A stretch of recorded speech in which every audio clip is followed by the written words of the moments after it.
Wow. Hey guys, how's it going? Today we're going to be doing a little bit of a hair tutorial. I know some of you guys were asking for it, so here you go. So we're going to be separating this video into about two big chunks, I would say. The first would be like the line art or just hair shaping, and then the second would be the coloring. And you can skip around, feel free to do that, or whatever you want to do. I already made a sketch, but we can pretty easily talk about just the general, like, some hair shaping tips. And this is just how I do it. So if you do it a different way and you think it's working for you, you're good, dude. There's one of the many ways you can do it, So I've done a lot of experimentation on my end, and this is what works pretty well for me. So right around here is the skull of the character, right? And the more anime style you go, the bigger the skull would be. Basically more cat proportions. And we're looking at a 3/4 view. So you bring the center line up, and then right down here it curves and brings down. So that means the hair comes from this line. If we look at it from the top, this is the top of the head, right? Ears, right? All that. The hair flows out from this line here. And you can do individual strands if you want. I've never really been a fan of how that looks, so I don't really do it that way. But the way I like to separate it is in like chunks. So we go here, there's a middle chunk,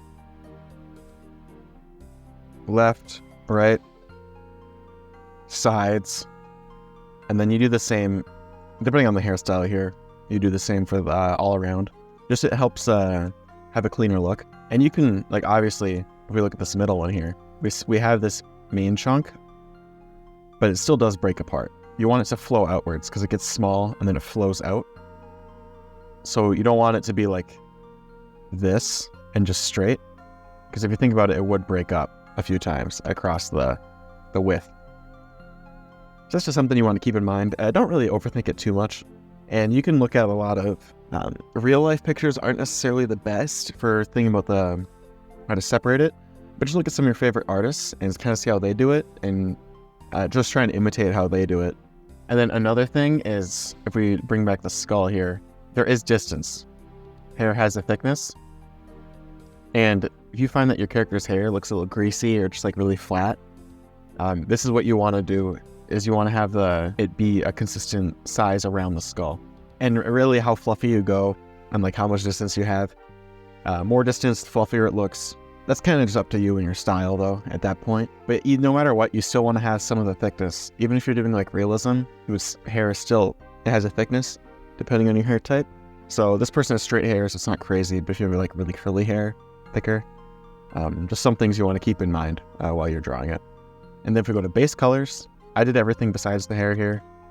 I get people asking how I fill it in quite a bit, so it's nothing crazy. I just have all of this on one layer. And you just alpha lock right here, which basically just means colors can't go outside of the things that you already drew. So it's really nice for like coloring stuff in. And then I try and find a decently saturated color. So this character's gonna have brown hair. This is where you kind of want to think about your lighting as well, because if you have very red lighting, the base colors would be more red, things like that. Yeah, I like to have a decently saturated, but nothing crazy. It gives you room to work with, because I don't like starting out too dark. And then I just color it in. Nothing too crazy. You can use the lasso tool. I'm not a fan of the paint bucket, just because a lot of my line art isn't really line art. Like, there's holes all over the place. And it has like I've never been a fan of the edge that it makes too. So I just like manually filling it in. So I normally just go around the edge here.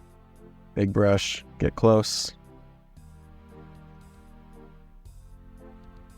I don't really worry about going over or anything, because we can just go back over it again. And usually hair is one of the things that takes the longest with my drawings, just because if you want to have some layering and stuff, it takes a while to build that up. So but we'll get into that a little bit later. And right now, this is just the base stuff, so I don't have too many small strands or anything, you may have noticed, because we add that in at the end. All right, now this is our base colors. I'll be back, I'll render the rest of the character out, and then we'll be back on the hair.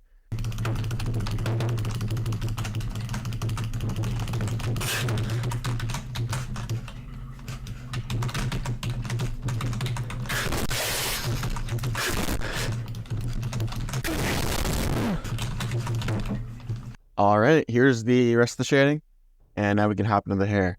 For the purpose of the video, I'm going to be splitting them into different layers, but normally I keep all the shading out the same. So one of the first things that you got to think about is that hair isn't really one color. it's got a few different shades of the same color, and it's pretty shiny as well. So if we look at like, let's say this is one strand, it'd be like dark, darker, normal, dark, like depending on, I think it's something to do with the growth patterns or whatever. But basically the color varies across the whole length, right? So if you want to imitate that effect, so this is a multiply layer here. So this is the color, multiply. So it's really just going to be a light shade that's a little bit more saturated. And usually there's a ring here, here, here, and there. It's basically just top, middle, and bottom of each of the chunks we were talking about earlier. So here there'd be some shade here. And then you were essentially just scribbling it on there, and then we're going to blur it out. And then in these, we'd have a little bit as well. You get your blend tool. Don't overkill it. A lot of the time, you don't even need to blend it too. So that we have some slight variation there. We can actually do some with starting some shading out. So we go a little bit darker and a little bit more saturated of a color to go around here. And I like to start with a darker color here. This top area, usually it's going to be shaded 100% of the time. And the light's coming from the top left, so we just keep that in mind here. So we would have some here. And this is going to be just like environmental shading. We're not doing individual hair strands. We're just treating it as like one solid object. So like this whole section would be shaded, and so would this whole area here. We could throw some strands and stuff in there, make it look more like hair. Let's start in the middle here. So this initial chunk, I like to separate them with just some basic shading here. And if you just separate it, nothing too crazy, just to give it a little bit of separation, make it look like they're actually two different pieces. All right, so we got some chunks separated here. And do one up top as well, because this top one wraps around. So now we can move on to some of the more strandy stuff. And we're basically just breaking them up, rendering each section, and then working smaller as we go. So start with big details and work down. It's essentially going to be the whole process. The actual process isn't that complicated. It takes a bit to get the hang of, but it's something you gotta do a little bit of practice with and you'll be good. So the light would wrap around the hair a little bit back here. If you think they wrap around here. And don't worry too much about individual details either. We're just kind of making some illusions. And if we think about it, coming from here, there'll be a strand that goes like this. I'm not going to do the whole strand. I'm just going to start it up here and have the bottom. And then you can do another little one there. And you can kind of see it slowly coming together here. Same thing on the bottom. So these bottoms, if we think about the hair, right? This is like a side profile of this front right here. So it goes like this. And then that's the nose. So this bottom part would be shaded. And essentially all of this would all be shade. And then bottom here, because it curves down, curves underneath itself. So that's also something you want to keep track of. Depending on your hairstyle, it might not happen, it might happen more. This one's going to be a little bit fluffier, so would be a little bit more pronounced than some other hairstyles. And this is where you can save on line art, is try and draw the top strands, because there are layers to hair. So try and draw these top strands with the shadows of the bottom ones. So if we think about it, that would cast a shadow. Not a much shadow there. And we'd probably have one right around there. Because then when we get to top ones, some top shades, we can add some highlights and it'll like loop over itself. And it comes together more in the later steps. It just looks a little rough right now. So here we would erase some of this. Essentially this whole bottom bit is going to be shaded.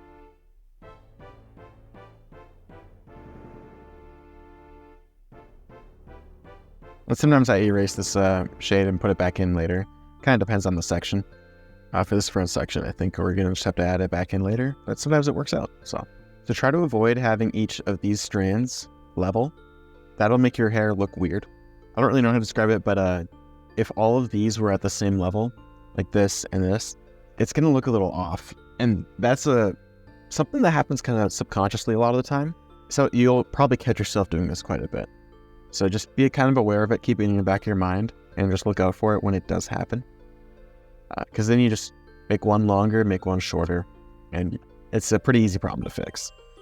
It's not like, oh, I gotta scrap the whole drawing type of thing. So don't try to entirely like hide your brush strokes, because that does bring a lot of character to the whole drawing. Sometimes you want to hide them, right? Sometimes you got some yucky ones going on, you want to hide them. But most of the time, try and keep a lot of them there, just as a lot of texture and stuff that you really miss out a lot, especially on digital art. You miss it a lot. You miss out on texture a lot of the time because it's all digital, so it's technically like all actually flat. Because even paper, there's like a little bit of variation, so you can do like different type of material, pencils and stuff. But digital, it's all flat. It's just it's all 2D. So you want to have some texture in other ways.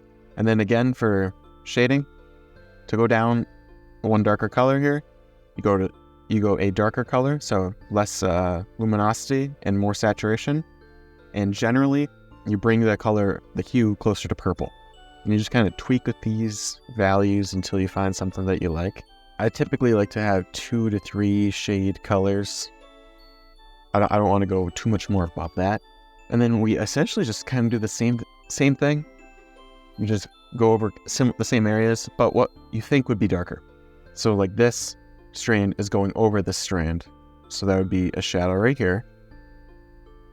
And you want to like kind of bring it in to some of the other ones. And then here would be a shadow because the strand's blocking, right? And this whole back of your head, not really seeing much light. So you want to do that. Same thing with the middle of this bun here. This is where having references of specific hairstyles comes in quite handy, especially in the beginning, because after a while you kind of get a figure for what will be in shadow and all that. But when you're first starting out, it gets pretty tricky to know, like, oh, what exactly do I shadow? What exactly do I shade and keep highlighted? But I mean, we're on digital, so worst case, just undo it and redo it. Try not to like go crazy with just redoing the same line 40 times, but I know the feeling, so sometimes you just want to get it right. All right, I say we just do one final dark shadow here. And this is essentially like, treat it like another liner. Like you really don't want to use this one that much because it's going to be so dark and the contrast is going to be so high. But you really just use it in the areas that really need it. And then here's a couple other tricks. Depending on the hair color and situation, these wouldn't work too well, but just something you might want to try out every now and then. So the eye color, in this case, we have a lot of blue and orange because brown's pretty orangey, just like as a color, it's pretty close to orange. And blue and orange work really well together. So you can grab like the blue in the eye here and really lightly just throw it in. Sometimes this doesn't work, but if you just add little bits here and there, sometimes it looks really nice. I'm going to do it on another layer so we can, and that also helps bring out push the hair back from the face because this kind of was blending in, because if we take this off, this top strand, this bottom strand, and the face are kind of blending together. So you can use that as kind of like an ambient light to push it back. And it's just something you might want to try out every now and then. A lot of the times it doesn't quite work out, but in this one, I'm kind of liking the effect, so I'll keep it around. You just want to make sure it's subtle. This is supposed to be like a little extra something for your drawing, not the whole drawing. So effects like this you want to keep as subtle as possible. And then on a similar vein, I'm going to grab a slightly lighter and more saturated color. And I just keep this on the same layer. You can separate this if you want, though. It's entirely up to you. Similar to this darker shade here. Actually, we're going to go right above the darker shade because it's a similar thing. Because your hair has different colors in it. It just has... This really makes the hair look more shiny. Because a lot of the whole point of like shiny things is that there's contrast right next to each other. So if you add more contrast to the hair, generally it gets shinier. A lot of the times, you don't end up doing this because it doesn't make sense lighting-wise. But in cases like this, where it's a portrait, you get it's pretty zoomed in on the face, prime time to throw this guy in. And sometimes, not all the time, but it's kind of your call. Blend the tops of these. I don't do it on the top ones a lot of the time, but on these bottom ones, I do quite a bit. Just so it looks like it flows better. Because like here, you can see a lot of the brush strokes all kind of in the same area. So I'll just get a blur and just kind of blur that in. So it's just one smooth color. Because I like brush strokes and keeping them in, but sometimes you don't need them. And it just kind of makes the whole drawing look a little tacky. But that's going to have to be your call when you're actually doing the drawing. So I'll just leave that up to you. Okay, and now we're time for some higher level shades here. Just another tip. So when do you know when to move on from shading to like highlights and stuff like that? Right now, if you could leave it alone, it's gonna look a little flat because there's no highlights, but the shading makes sense. So I'd say when the shading starts to make sense, is when you can move on from adding just only shadows, and you can start doing some higher level things. So right now we're gonna be throwing some smaller strands in. This isn't necessary at all, and a lot of times it makes it look worse. If you have a really neat hairstyle character, you don't really want to do this. But this is just a pretty chill hairstyle, messy fun, all that, so it would make sense. There's no real rhyme or reason to this, if I'm being honest. But you grab some different colors here, and you kind of want to quasi-shade them. Nothing too crazy, though. And then on the bottom here, we'll just do a couple more. Do it around here. If you add strands across, you don't really have to care exactly what the strands are doing, but it just gives it that extra little bit of detail. And it makes it look like you really know what you're doing. And you don't really do. And I don't either. And all right, and now let's add some highlights. So for highlights, it's the exact opposite of finding a shadow. You go up in luminosity, decrease saturation, and move it towards the color of your light. In this case, and generally, you would go yellow because the sun is yellow. That's also why we chose a blue for this ambient light here, because the sky's blue. So generally your highlights can be yellow and your shadows are going to be blue. That's not true a lot of the time, but it depends on your lighting is kind of the thing. If they're outside, it'd be yellow and blue. Even if they're inside, the highlights would be yellow, but the ambient could be different depending on the color of the walls and stuff. But I wouldn't get too wrapped up in that. I'm not exactly the best at that either. So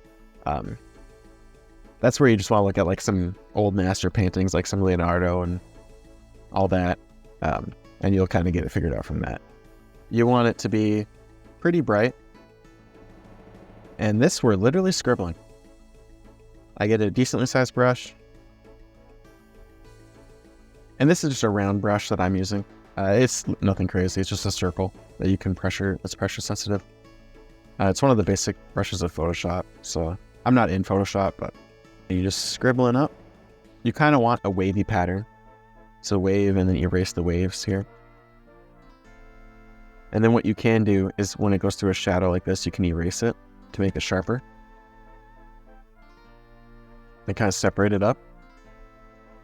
That's one of those things where it might not make sense all the time to do that, but that's going to be again, depending on your hairstyle situation.